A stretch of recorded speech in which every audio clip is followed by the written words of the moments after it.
Trainwreck star Amy Schumer appeared on The Late Show with Stephen Colbert and confessed that she'd recently rented Jake Gyllenhaal.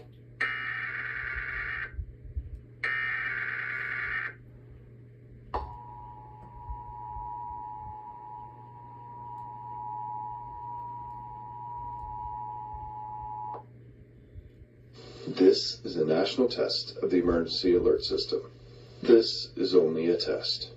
Broadcast and cable operators in your area have developed this system in voluntary cooperation with FEMA, the FCC, and local authorities to keep you informed in the event of an emergency. If this had been an actual emergency, an official message would have followed the alert tone. This concludes this national test of the emergency alert system.